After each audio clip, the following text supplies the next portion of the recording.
Tá, espera um instantinho.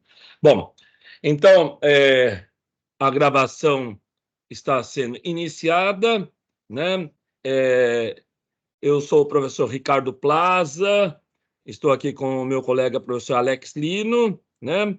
E nós somos professores de Física do campus de Caraguatatuba do Instituto Federal de São Paulo, IFSP. Hoje é dia 3 de maio de 2024, um pouco depois das 14h, sexta-feira. Nós somos membros do grupo de pesquisa em física do IFSP Caraguatatuba e hoje nós estamos aqui com o Bruno Henrique Torres, aluno do 5º semestre do curso de licenciatura em física do IFSP Caraguatatuba, que vai ministrar o seminário do grupo de pesquisa de hoje, né? Que é sobre o artigo Natureza da Ciência para além do consenso, dos professores Nelson Rui Ribas Bejarano, Agostinho Aduris Bravo e Carolina Santos Bonfim, tá? O grupo de pesquisa em física do IFSP Caraguatatuba existe há meia década, é bonito falar assim, né, Alex? Meia década, acho que 2019, então 2024, meia década, e há mais de 5 anos, né? E ele realiza periodicamente atividades, eventos e seminários sobre temas de pesquisa relacionados ao ensino de física, a história da ciência, a física em si e outros temas associados, né?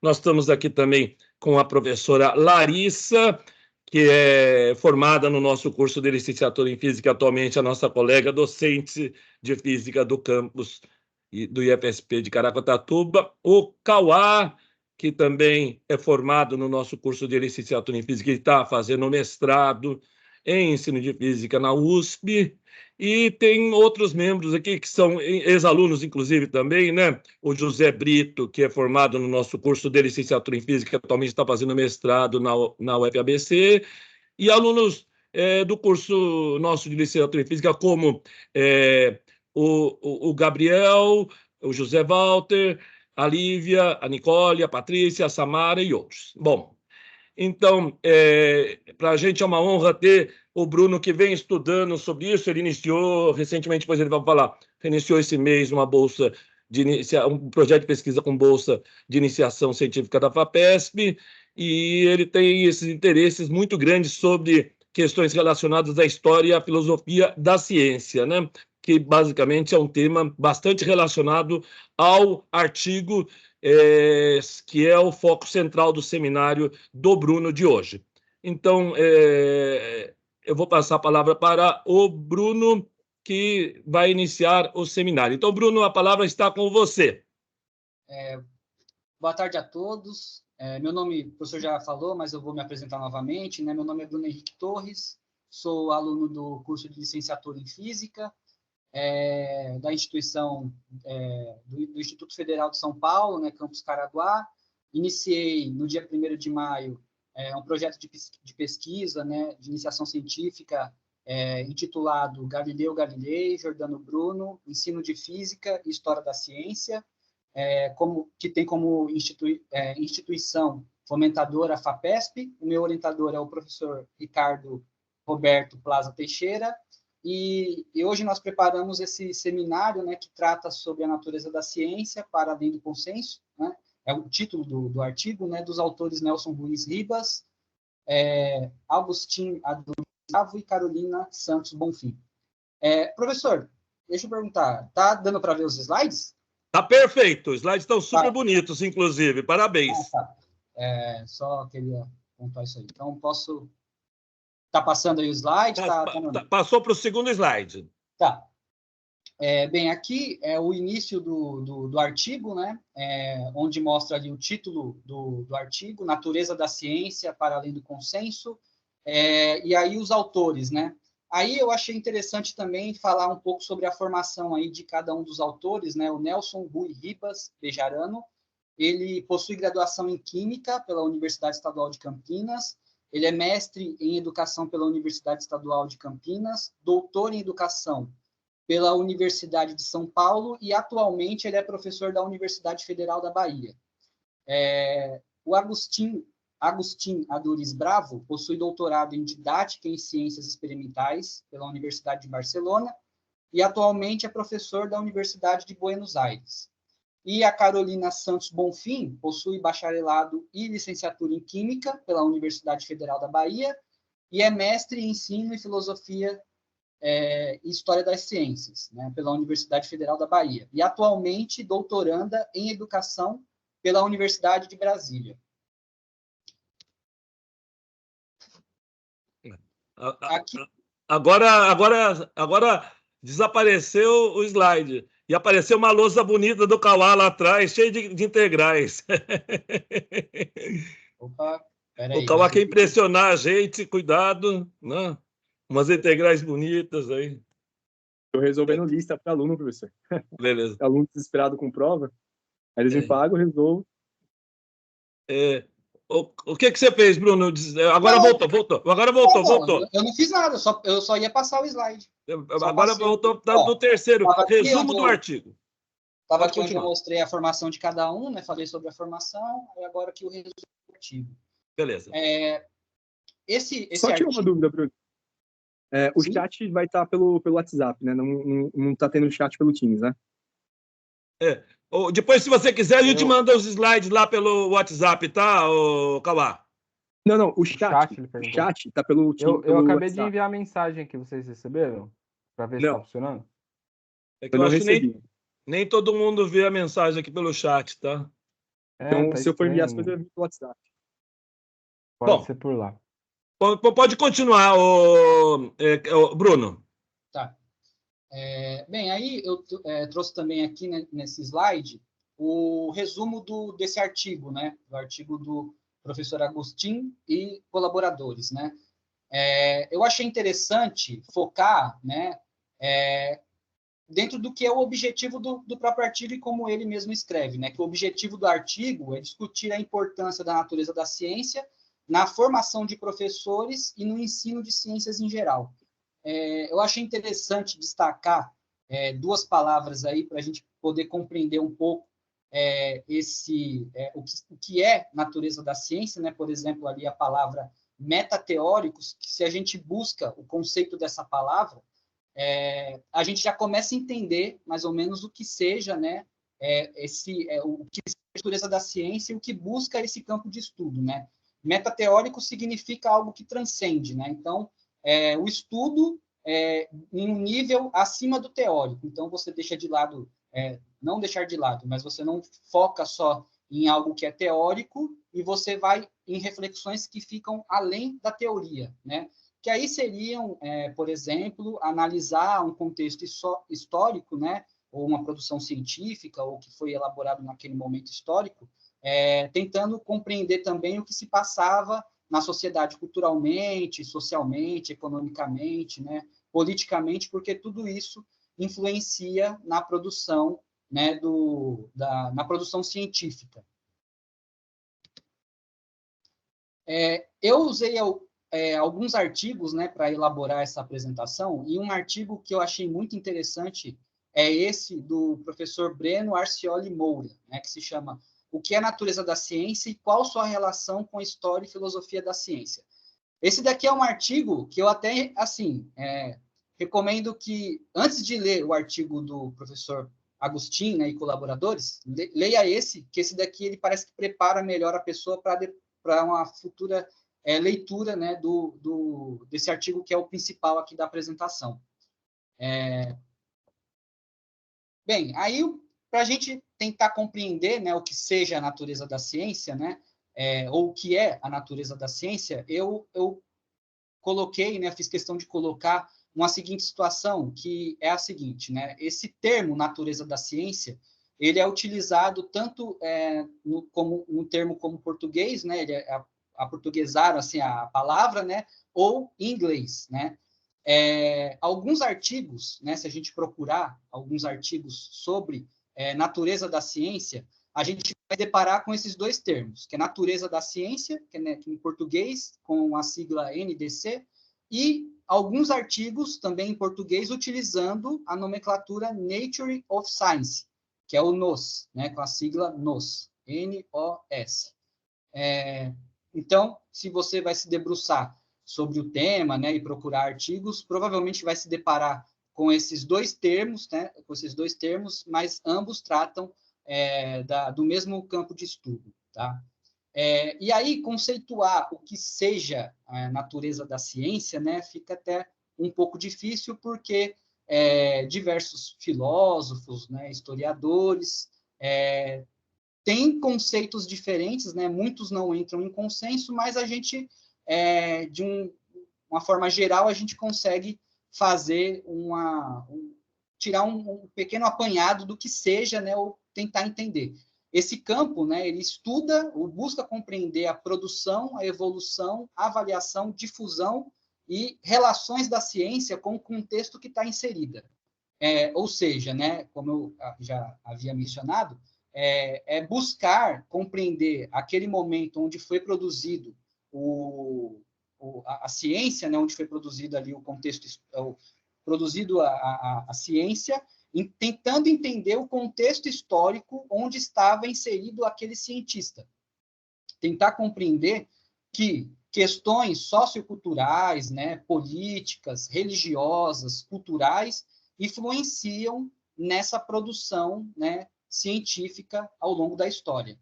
Essa expressão não é uma expressão nova, né? Natureza da ciência não é um termo novo, é um termo que já vem sendo mencionado desde as décadas lá de 80, 90, né? E é assim, por que se estudar, né? Por que alguns historiadores resolveram estudar a natureza da ciência, né? Levar em consideração toda essa questão que fica em torno do cientista, né? Esse autor, esse historiador, chamado Norman Lederman, ele é citado tanto no artigo do professor Agustin, tá? Como no outro artigo que eu utilizei para elaborar essa apresentação. E o professor Agustin, né, e os colaboradores, né, que produziram o artigo junto com ele, mencionam esse historiador na produção de listas consensuais. Esse historiador, ele produz lá uma lista, né, que mais para frente eu vou falar um pouco mais sobre elas, né? Mas, assim, esse estudo dele surge porque ele faz uma pesquisa tentando entender qual que era o entendimento de professores e alunos sobre o que era ciência, né? Ele faz um estudo e o resultado dessa pesquisa foi o seguinte, né? Ele percebeu que professores e alunos tinham concepções inadequadas do que era ciência. A resposta que ele obteve foi de que os alunos e professores, né, as pessoas que participaram da pesquisa, tinham uma visão que a ciência é algo linear e progressivo, né? Que ela não sofre altos e baixos ao longo da história, que em determinados momentos, né, acontece aquele boom científico, mas em outros momentos ela fica meio que estagnada, né? Eles entendiam algo como progressivo, linear. Eles entendiam que o método científico era universal, né? Que, no caso, a ciência que era praticada em diversas culturas ou em diversos momentos da história era o mesmo, né? Como se fosse uma receita de bolo, né? E que os cientistas eram pessoas neutras da sociedade, né? Então, eles entendiam que os cientistas, quando entravam ali no seu laboratório, né, para produzir ali o conteúdo teórico, né, os experimentos, eles entendiam que eram pessoas neutras, né, que não estavam sendo influenciadas pelo contexto sociocultural que gira em torno do cientista, né? E por conta dessas concepções inadequadas é que se viu essa necessidade, né, de levar com mais profundidade essas questões de natureza da ciência para o currículo escolar, tá? Para tirar essa visão de que os cientistas eram pessoas iluminadas ou que estavam dentro de uma redoma de conhecimento aquém, né, do que estava acontecendo ao seu redor. E aí, eu fiz uma pesquisa também, como eu disse, né, essa apresentação eu tentei focar mais em algo mais abrangente do que seja a natureza da ciência e explicar como que ela começou a surgir ou como começaram a estudar, né? Então, por exemplo, do que eu achei, né, foi esse estudo desse historiador chamado Norman Lederman, né, que resgata essas informações, né, nesse estudo dele.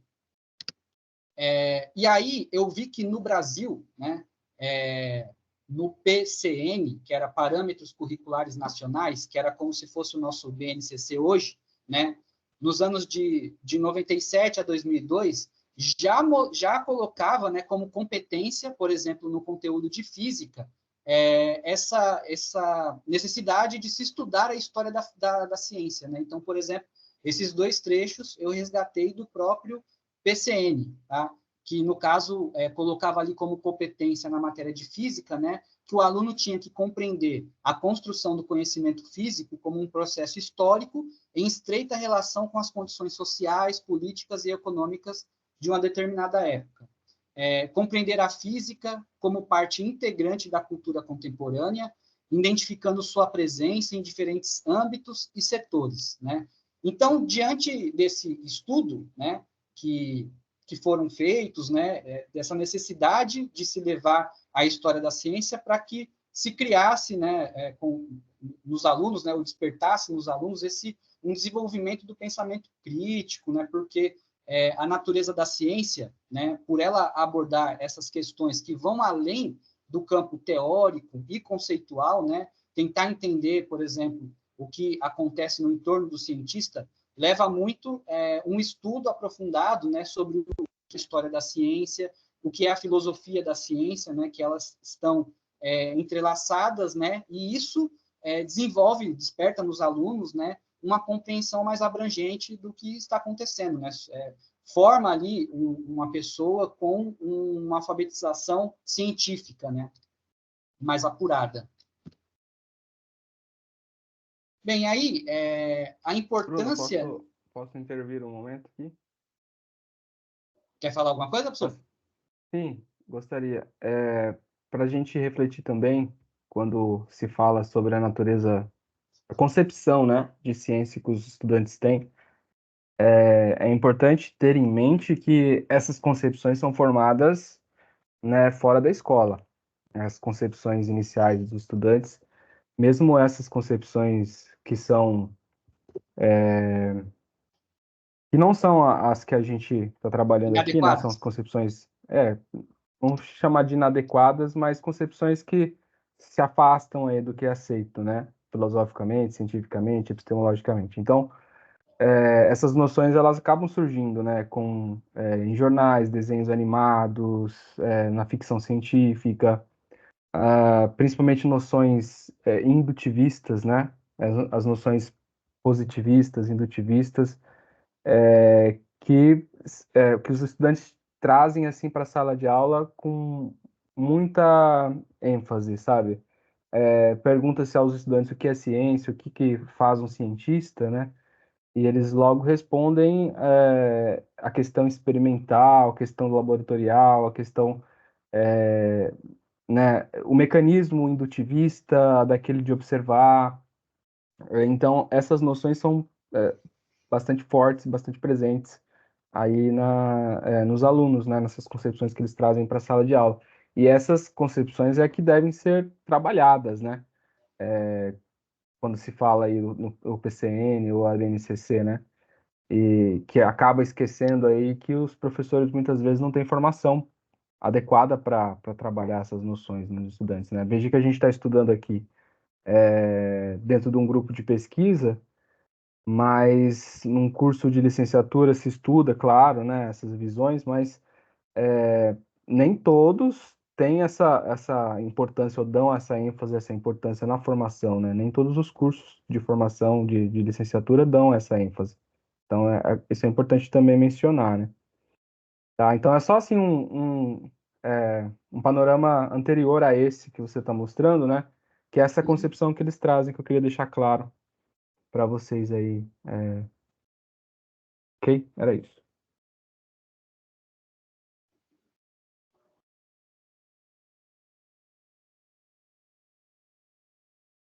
Bom, pode continuar, Bruno. Não, o professor está correto, né, nessa fala, né, com certeza, porque, como ele falou, né, às vezes a mídia, né, ela caracteriza, né, essa visão do que é um cientista, né, como em alguns filmes, o cientista maluco, né, como lá no De Volta para o Futuro, que mostra o Dr. Brown, um cientista descabelado, meio doido, né, então, realmente, essa visão, né, ela não é essa visão, né, que eu acredito que o historiador, né, ele obtém dessa pesquisa que ele faz, ela não é formada dentro da escola, né? Ela é formada justamente no social, né? No ambiente que ele vive fora da escola, né?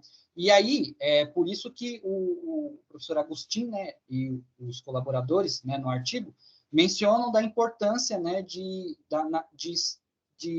se abordar a natureza da ciência na formação de futuros professores, né, para que essas ideias, né, ou essas concepções que não são o correto, né, elas sejam tiradas, né, da mente dos alunos, né. Vamos chamar de concepções alternativas, né? É porque eu estou colocando inadequado, professor, porque foi como estava no artigo, tá? Foi por isso que eu coloquei ali. Não, Beleza. tudo bem, sem problema. Pode continuar, Bruno. Bem, então, assim, aí pensando nisso, né, qual a importância, né, da compreensão da natureza da ciência no ensino de ciências e como essa compreensão tem evoluído ao longo do tempo, né? Aí já mencionando um pouco sobre o artigo do professor Agostinho, né, e colaboradores, a importância da compreensão da natureza da ciência no ensino de ciências reside no fato de que saber sobre ciência é tão crucial quanto conhecer os conteúdos científicos, né? Então, conhecer o entorno do cientista, né? Ou tudo... Está tendo uma interferência aí, não, Bruno? Tá. Será que alguém que está com o microfone ligado aí, o Romeu, deixa eu ver aqui. Porque como eu não estou vendo a tela, eu não sei se alguém está querendo falar, tá? Por isso que eu parei. Agora já resolveu. Já resolveu. Pode continuar, já resolveu. Acho. Então, a importância de se estudar a natureza da ciência é justamente, né, sobre saber sobre o que é ciência, né, que ela é tão crucial quanto conhecer os conteúdos científicos, né? E a compreensão da natureza da ciência tem evoluído para incluir uma educação científica mais completa e contextualizada para contribuir de forma significativa para o ensino de ciências. Deixa eu só dar uma olhadinha aqui. Tá. Aqui eu queria mencionar, né, a seguinte situação que acontece no artigo do professor Agostinho, né? Ele cita alguns historiadores, né? Ele fala que durante esse processo, né, de construção da natureza da ciência ou da abordagem dela ou no estudo dela, né, diversos historiadores começaram a desenvolver métodos para tentar se estudar a história da ciência. E alguns produziam listas, que foi o caso desse historiador que eu citei dessa pesquisa aí, o Norman Lederman, que o professor Agostinho também cita no artigo dele. Tá? Esse historiador ele produz uma lista que ele chama de lista consensual. Alguns historiadores, né, ao longo desse estudo, né, na trajetória do campo de estudo dessa ciência, eles aumentam essa lista, eles diminuem essa lista, e essa lista serviria como uma receita de bolo, né? O historiador, munido dessa lista, ele iria estudar determinado momento histórico, fazendo como se fosse um checklist ali, vendo esse estudo, né, essa lista, e fazendo apontamentos do que acontecia nesses momentos históricos.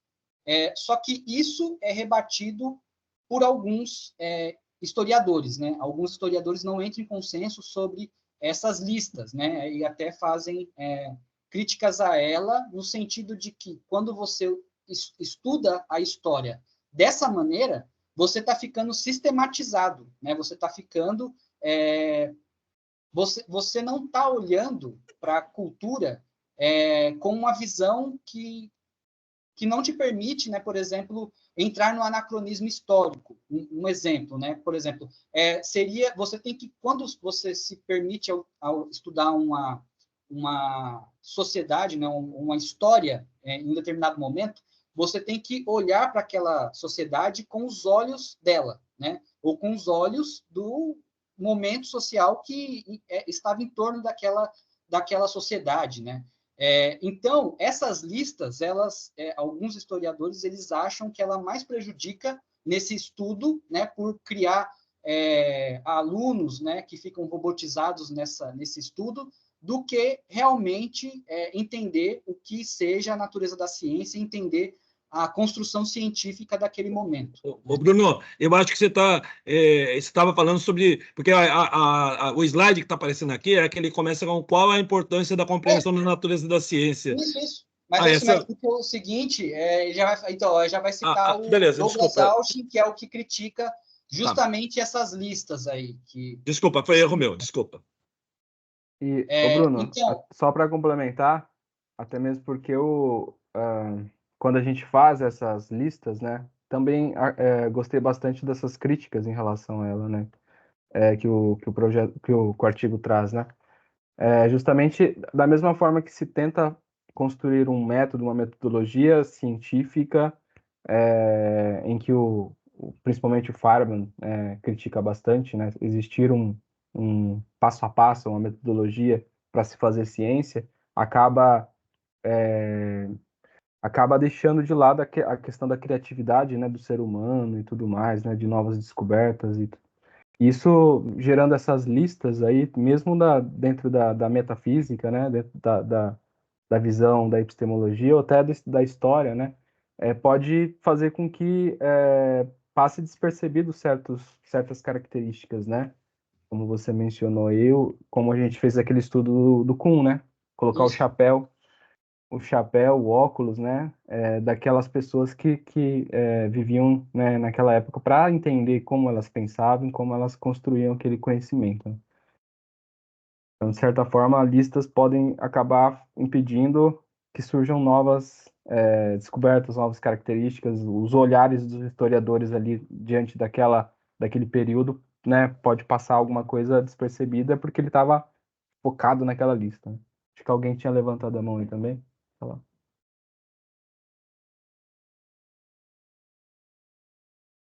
Alguém levantou a mão? Eu acho que não, né? Deixa eu ver aqui. Pelo que eu vi, não tem ninguém com a mão levantada, não. Pode continuar. Se quiser alguém levantar a mão, levanta aí, pessoal. Uhum. Se alguém quiser fazer alguma informação também. Então, no artigo principal, né, que é o do professor Agostinho, ele menciona justamente essas listas, né, que são elaboradas, de historiadores que criam listas que são até maiores, tem outros que reduzem, né? Aí ele também traz um historiador chamado Douglas Auchin, né, que ele faz uma crítica a essas listas, né? A produção dessas listas. E justamente nessa questão, né, de que elas mais prejudicam o estudo da natureza da ciência do que corroboram, né? E esse historiador, chamado Douglas Auchin, ele cria um conceito chamado Holy Science, né, que se chama ciência integral, que é pensar no estudo da ciência, né, que é pensar no estudo da ciência com uma abordagem mais completa, né? Por exemplo, né, eu trouxe aqui no slide, né, qual o conceito de Holy Science, né, que é proposto por Alkin, né? Então, ele coloca que é uma abordagem que integra processos experimentais, conceituais, sociais e culturais para uma compreensão completa da ciência, né? Então, eu achei importante trazer essa informação, né, porque como o professor Alex falou, né, que já existe acho que um consenso, acho que até majoritário, de que quando se trabalha com natureza da ciência, o interessante é não trabalhar com essas listas, né? Porque aí, como o próprio historiador Douglas Altin ele coloca, né, ele fala que essas listas elas funcionam como uma espécie de mandamento ou catecismo, né, levando tanto professores, né, como estudantes a recitá-los como um mantra, né? E aí quando você se propõe a estudar um determinado momento da história, pode ser que aquela lista funcione, mas se você for para uma cultura diferente, né, por um momento histórico diferente, né, um período histórico diferente, pode ser que essa lista não funcione tão bem quanto funcionou em outros momentos, né? Então, é isso que ele fala que é prejudicial, né? Porque quando você se propõe a estudar a história, o passado, como o professor Alex falou, né, você tem que vestir o chapéu, né, ou colocar o óculos, né, que faça com que você enxergue o que aquela pessoa estava enxergando naquele momento, né, que ela viveu aquele período histórico, né, onde o conhecimento científico foi produzido, né. A Holy Science busca uma compreensão mais completa, né, da ciência, enquanto as listas consensuais elas apresentam características de forma isolada e descontextualizada. Aí aqui eu achei interessante, né, como a gente está trazendo essa questão de natureza da ciência, falando sobre a importância do que um professor ter essa bagagem, né, seria interessante ter essa bagagem nos cursos, né, de licenciatura, né, essa bagagem histórica, né, saber como estudar, né, a história ou levar em consideração essas questões históricas, filosóficas, né. Aí eu achei interessante trazer um capítulo de um livro, né, que eu achei, né, que eu pesquisando na internet, né, eu li, né, para produzir esse slide, né, que é do Roberto de Andrade Martins, que fala sobre a história da maçã, né, caindo na cabeça do Newton, né, que isso corriqueiramente é contado em sala de aula e até colocado em livros, né, de física, como se a história fosse verdadeira, né? E aí eu também eu quis trazer essa história, né, essa anedota, e até o próprio autor Roberto de Andrade chama até de tolice, porque o Alex frisa bastante essa questão, né, dentro da sala de aula, ele menciona bastante essa questão do Newton, né, de não ter acontecido. Então, eu vejo, né, eu entendo, né, como havia dito, que a importância de se estudar história da ciência, né, ou a importância de essa bagagem estar na formação dos professores de ciências é que eles não caiam nessas anedotas, né, que são contadas, ou nessas histórias que, na verdade, são inverídicas, que não aconteceram, mas, por tanto se falarem, elas acabam virando verdades, né? E aí eu também, na hora que estava revisando o slide, eu fiz um seguinte exercício, né? Eu fui na internet e coloquei essa história, né, do Newton, né, e da maçã. E aí, por felicidade, né, o primeiro link que eu obtive, né, da pesquisa foi de um trabalho acadêmico do Instituto Federal do Rio Grande do Sul, agora não lembro o campus, mas era do Instituto Federal do Rio Grande do Sul, onde era um trabalho que mostrava que essa história realmente não aconteceu, né? Então, achei interessante isso, que na pesquisa já apareceu, pelo menos, como primeiro link da pesquisa, né, que um trabalho acadêmico mostrando que essa história não é verdade. Só que aí, rolando um pouquinho para baixo, você já vê que aparecem outros links mostrando essa história como verdadeira. Aí tinha até uma matéria lá que falava que a macieira estava de pé até hoje, lá na Inglaterra, onde aconteceu esse fato, né? Então, eu entendo que a importância, né, de se estudar a natureza da ciência para professores, né, é criar essa bagagem para que professores compreendam mais como funciona o processo histórico, a formação da produção científica, né, e para os alunos também, né, criar essa questão da alfabetização científica, desenvolver nos alunos um pensamento científico, um pensamento crítico, né, eles entenderem o mundo que está no entorno deles, né. E aí, sempre que eu estou apresentando algum trabalho, eu gosto de dar exemplos, né? Então, usando um exemplo, ou tentando usar um exemplo, esse pensamento crítico a gente tenta desenvolver, né? Por exemplo, se um aluno, se a gente se depara, né, por exemplo, na cidade de Caraguá, sendo criada uma usina nuclear na cidade de Caraguá, né? Qual o impacto que isso vai ter na sociedade, né? Então, eu acredito que quando o aluno ele desenvolve esse tipo de pensamento crítico, ele vai conseguir fazer uma crítica a essas questões, né? Ao que está acontecendo no entorno dele, o impacto que isso vai gerar na sociedade que ele vive, né? No entorno que ele vive, não só na cidade de Caraguá, mas como também em cidades vizinhas, né?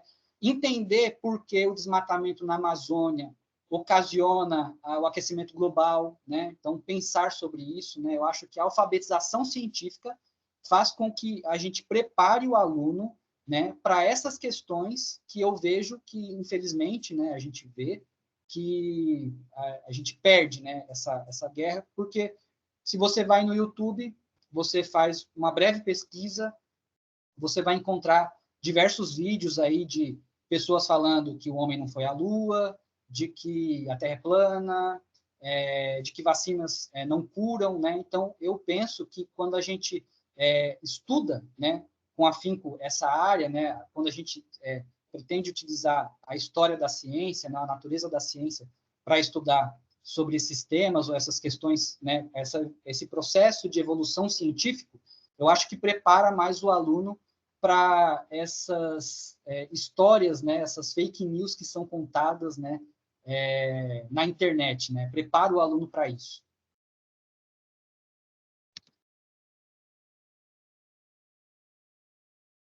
Bem, aí eu coloquei, aí já concluindo, né, a apresentação, como o professor Ricardo falou, né, que é uma apresentação breve, né, eu quis fazer mais um apanhado geral do que seja, mais do que comentar sobre o artigo em si, mas lógico que se depois alguém quiser fazer mais algum comentário, né, eu acho que entender sobre a natureza da ciência é vital para o ensino de ciências, pois oferece uma visão completa e contextualizada da atividade científica, né? Que é entender esse processo científico ao longo da história, que é uma produção que é fruto do conhecimento de diversos cientistas ao longo da história, né? Que a gente não pode pensar naquele cientista numa figura iluminada, né? Ou à frente do seu tempo, uma pessoa que sozinha criou ou teorizou, né, o conceito que foi publicado por esse cientista, né, que na verdade ele estava apoiado aí em diversos cientistas que ao longo da história também produziram, né, ou também contribuíram para a produção científica, né. E aí esse conceito de role in science, né, que propõe essa visão mais integrada, mais ampla, né, do estudo das ciências, eu entendo, né, que seja até o mais usual, né, ou que o exercício que o historiador deve fazer, né, que é tentar entender a história da ciência, né, a história científica, se baseando no momento histórico em que viveu esse cientista, né, o período histórico que ele viveu, as questões sociais, culturais, políticas e até religiosas que influenciavam ali a sociedade à época em que foi produzido o conhecimento científico, né?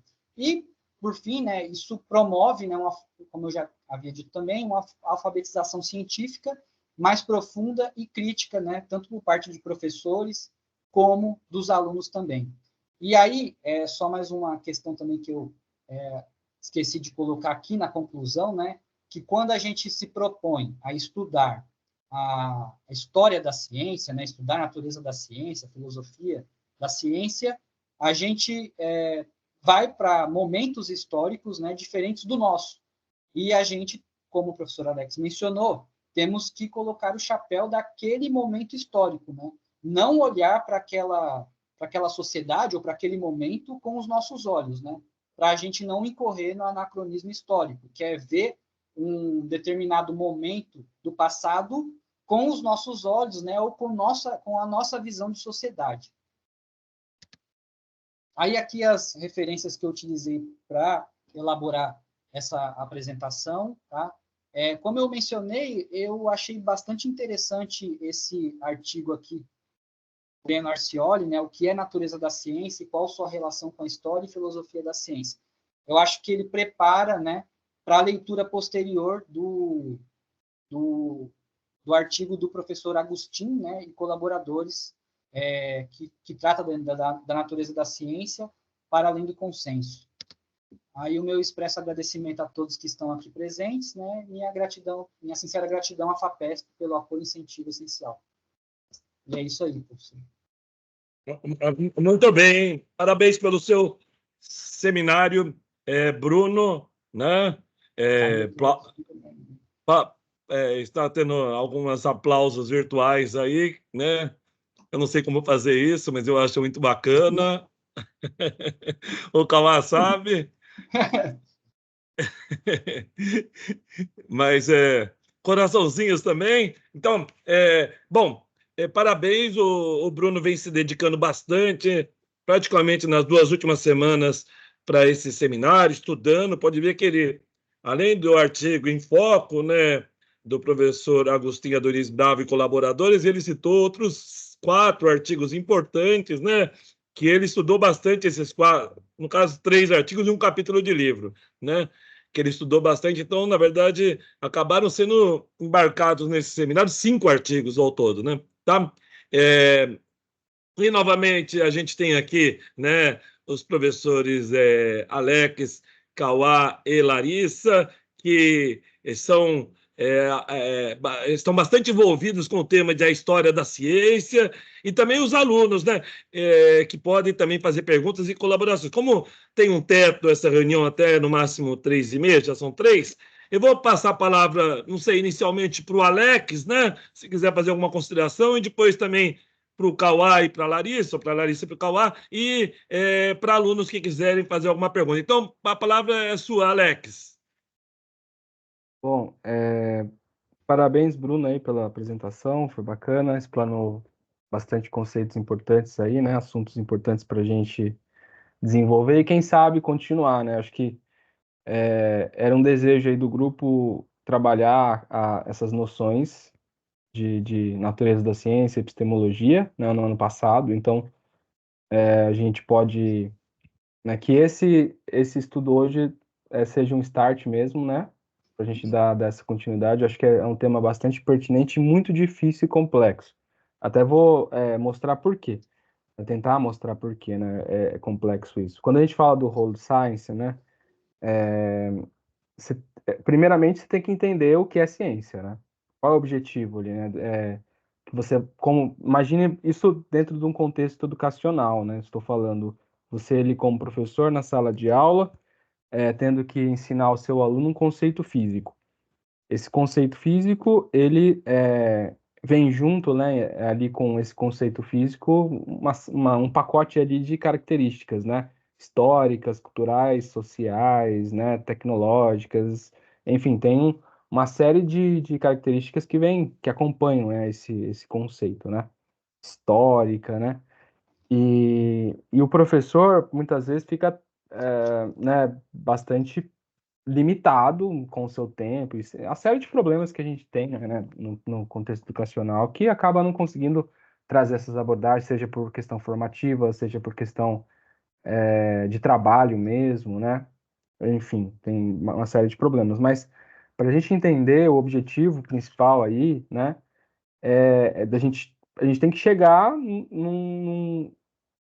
né, num ponto, num objetivo que é o entendimento dessa natureza, né? O que é a ciência, qual é a natureza da ciência que a gente tem que desenvolver no nosso aluno, certo? Que a gente tem que desenvolver, no nosso caso aqui, dentro do curso de licenciatura em física, que a gente tem que desenvolver nesses futuros professores, certo? As concepções, né? Ter ideia dessas concepções. Então, para que eles possam, né, depois levar isso, né, para o ensino fundamental, lá para o ensino médio, e trabalhando com os seus alunos em outro nível de ensino. Mas perguntas que devem ser respondidas: o que é ciência?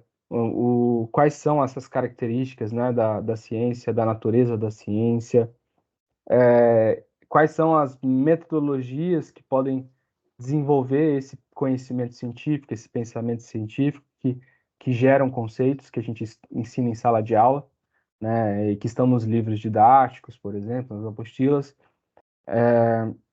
O fenômeno que a gente viu lá no ano passado no grupo também, né, o fenômeno da transposição didática, como que se impacta, né, porque quando a gente está falando de natureza da ciência, muito se perde ao fazer a transposição desses conhecimentos para a sala de aula, né, do conhecimento do saber sábio, né, que é o saber lá que o cientista produz, até o conhecimento que é desenvolvido em sala de aula, né. Então, a gente precisa ter esse entendimento também, né? O que foi perdido ao longo desse processo, no transcorrer desse processo, né? Como que a filosofia da ciência pode contribuir, como que a história da ciência pode contribuir com esse estudo, né? Desses conceitos. E o próprio conceito, né? A física e a matemática, né? A estrutura física e matemática, o conceito em si, sem o entendimento disso, a gente não consegue ensinar, né? Então, quando a gente fala de Holy Science, né, a gente está trazendo todas essas concepções à tona, né? Vocês viram que é bastante complexo, o que é ciência, o que é epistemologia, o que é característica de natureza de ciência, a história como que contribui, a filosofia como que contribui, os processos de transposição didática que aconteceram, enfim, né? E uma série de outras questões ainda que não deu tempo ainda de eu escrever aqui, que eu fui pontuando, né, para falar aqui com vocês. Então, veja a complexidade. Eu acredito que isso realmente exija um estudo, assim, acho que é importante que o nosso grupo desenvolva mais esse estudo, sabe? Eu acho que a gente pode ver melhor isso, mais alguns artigos, né? Por exemplo, esse que o Bruno trouxe hoje, fazer a leitura e fazer um debate, um estudo aí nas próximas reuniões, porque precisa desse tempo para a gente refletir, né? Para a gente entender cada ponto desses aqui, né, que eu acabei pontuando, que são bastante complexos, metodologia científica, enfim.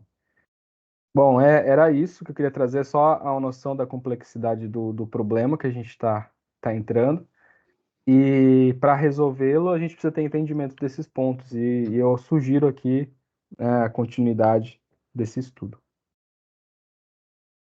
Beleza. Muito obrigado, professor Alex. Não sei se agora a Larissa ou o Cauã querem falar alguma coisa, né? Fala, Cauã. Beleza, pode pegar, sim. Pegando o gancho do quanto é o Holy Science, né? Porque o Bruno fez uma colocação muito bacana, né? Na hora que ele vai falar sobre a crítica que o professor Agostinho faz ao Holy Science. Só que o professor Agostinho, ele deixou algumas coisas aí em abertas sobre o Holy Science. Ele vai trazer a parte histórica, por exemplo, quando começou a natureza da ciência, né? Lá em 1850, mais ou menos, com William Whewell. O que ele vai fazer, né? William Whewell, ele vai começar a colocar a história da ciência para discutir o pensamento científico. Quando a gente vai para a escola, a gente vai falar, por exemplo, Bhaskara. Os alunos falam, onde que eu vou usar isso? Onde que eu vou usar Pitágoras na minha vida? Só que as pessoas não levam em consideração que o que a gente tem que ensinar é o pensamento matemático, e não ensinar Pitágoras e Bhaskara. O pensamento matemático vai te exercer aí um exercício de lógica. Então, você vai conseguir resolver vários problemas do dia a dia a partir da lógica. E o pensamento científico, ele vem nesse sentido. Lá na década de 30, a gente começa a ter 30, 50, a gente começa a ter os programas chamados Newfield, PSSC, teve um aqui no Brasil também, que eu não vou me relembrar o nome, mas são todos programas que eram uma ciência muito tecnológica, muito tecnicista. E é contrário à natureza da ciência, né? William Whewell, inclusive, ele antecipou o Popper, antecipou o Lakatos, antecipou o Kuhn, quando ele vai falar sobre a história da ciência. A gente fala assim, nossa, o que o Kuhn fez foi fantástico. Mas muitas pessoas já fizeram isso antes do Kuhn. O Kuhn só meio que pegou o que ele fez, né? E aí a natureza da ciência entra nesse sentido e começa a entrar as listas consensuais motivadas por quem? Motivadas por PSSC, pelo programa Newfield. Por isso que as listas consensuais ainda tem esse caráter que o professor Alex falou, que não tem a criatividade, as visões de mundo, a questão da religião, várias questões que entram dentro da ciência, né? E aí o Holy Science tem outra coisa que o professor Agostinho não trabalhou, que é muito importante, que é a comunicação científica.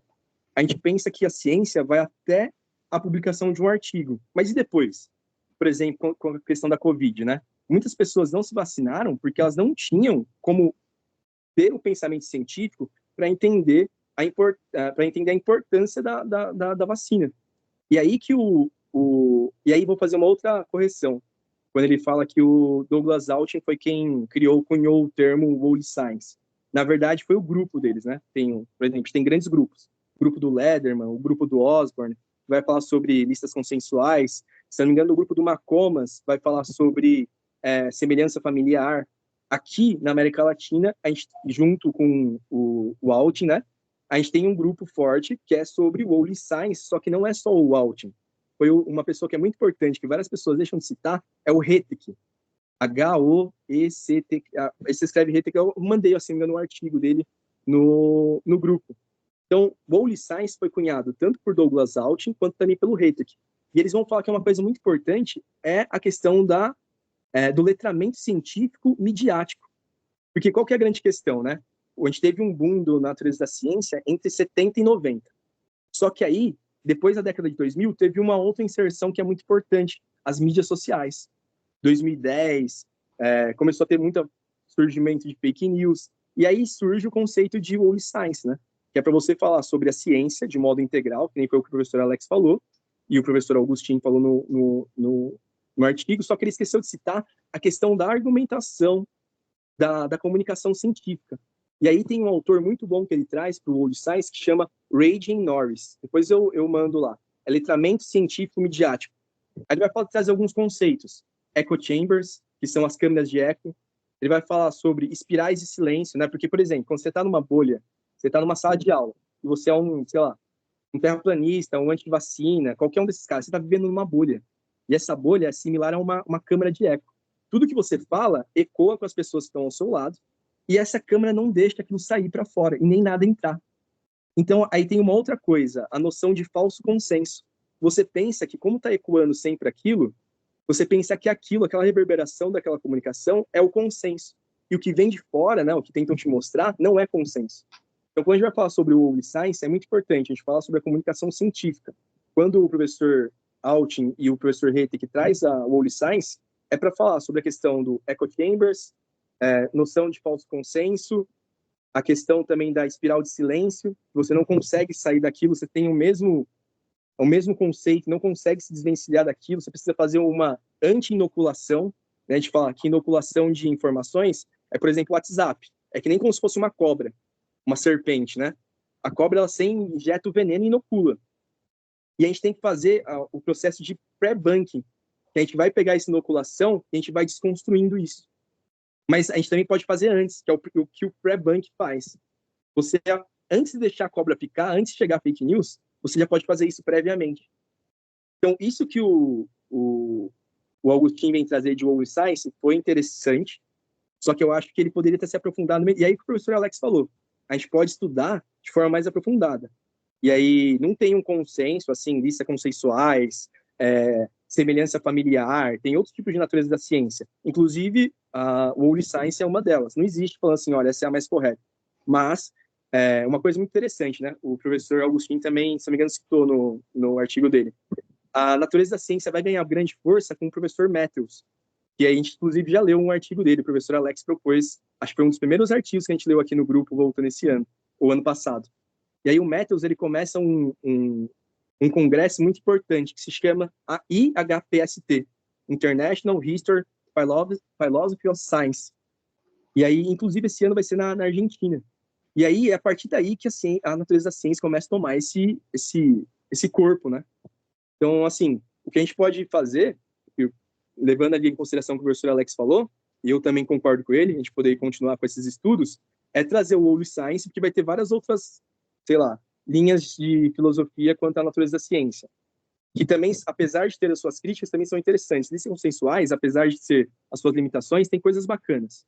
Semelhança familiar também tem, mas eu acho que, sei lá, seguindo aí a tendência que tem na América Latina, o Holy Science é uma boa, e até mesmo o professor Augustin, com todo respeito a ele, ele ficou com...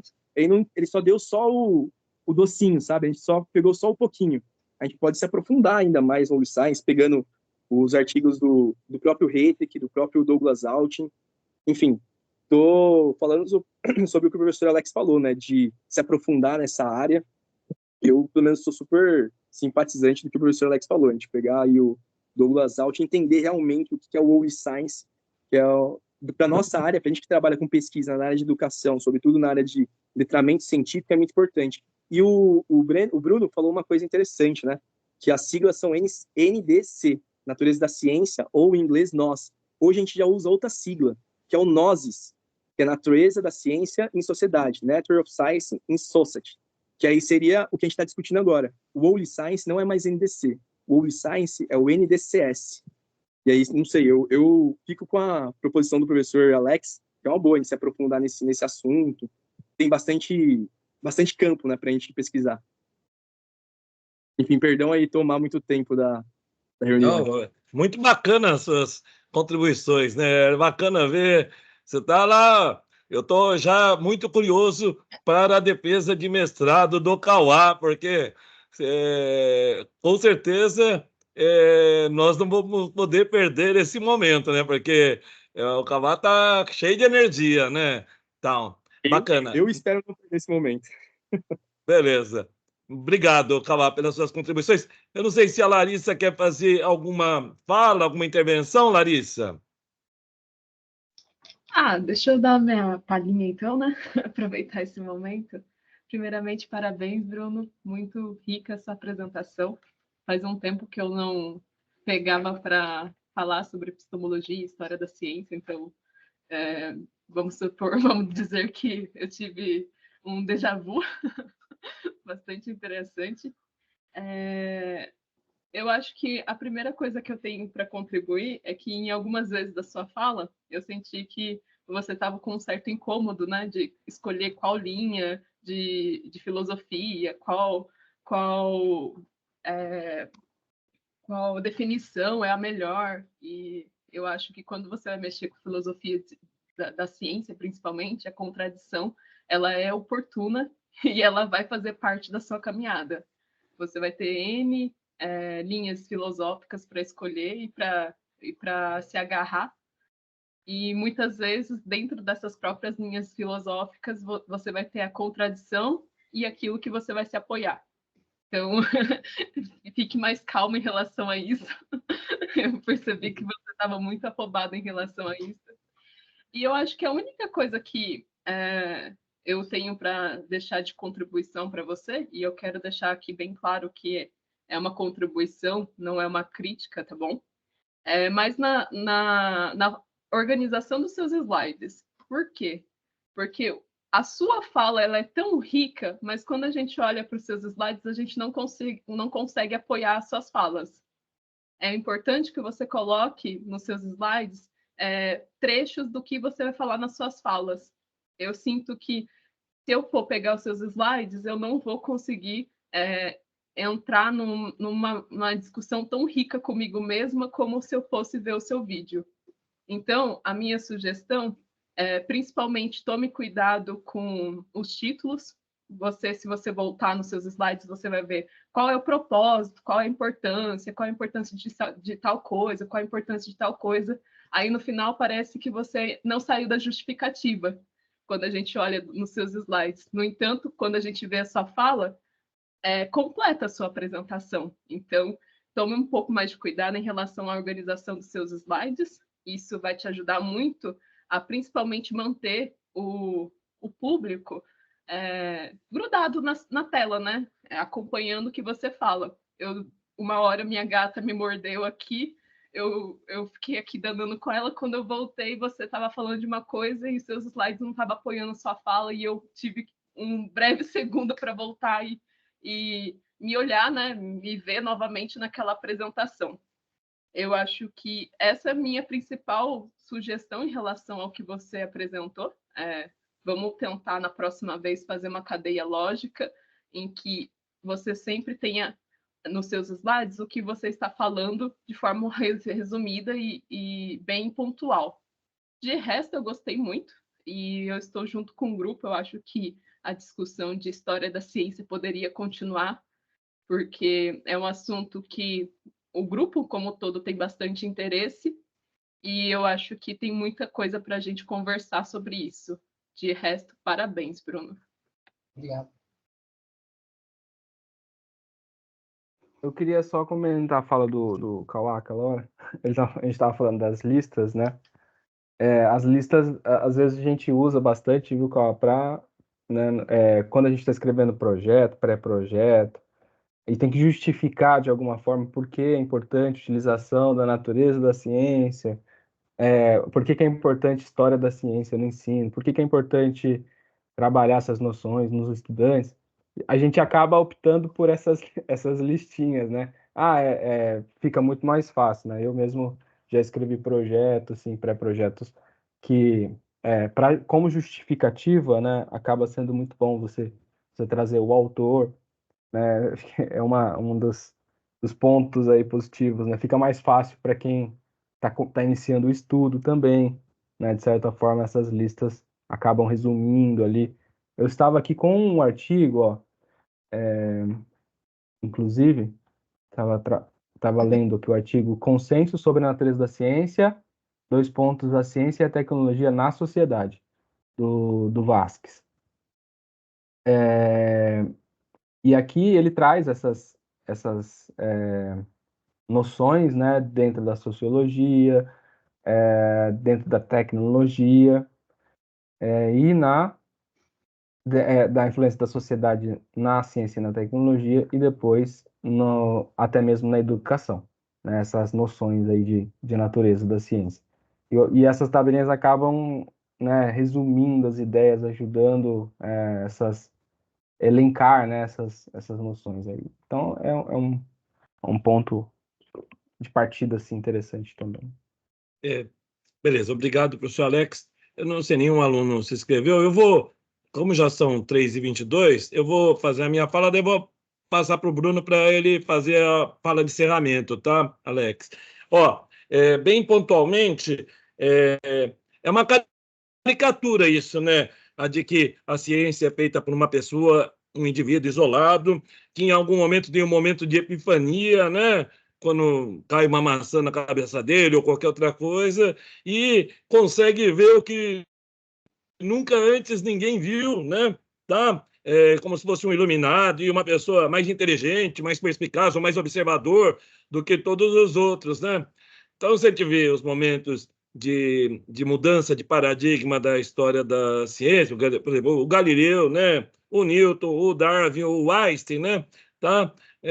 Como é que ninguém nunca pensou nisso antes, né? Percebe? Né? Então, a gente tem muito isso, e, veja bem, se até a figura do cientista individual, se até o século XIX até fazia um pouco de sentido, né? Hoje, a partir da Segunda Guerra Mundial, tudo é big science, né? O projeto Manhattan de construção da bomba atômica, a ida do homem à Lua, né? Ou o LHC, o Grande Colisor de Hadron, é tudo big science, é ciência feita por centenas, milhares de pessoas reunidas. Quando é entregue o prêmio Nobel, é entregue para os dirigentes, para 1, 2 ou 3 coordenadores, né? Tá? E é tudo feito de forma coletiva, se construindo consensos passo a passo, né?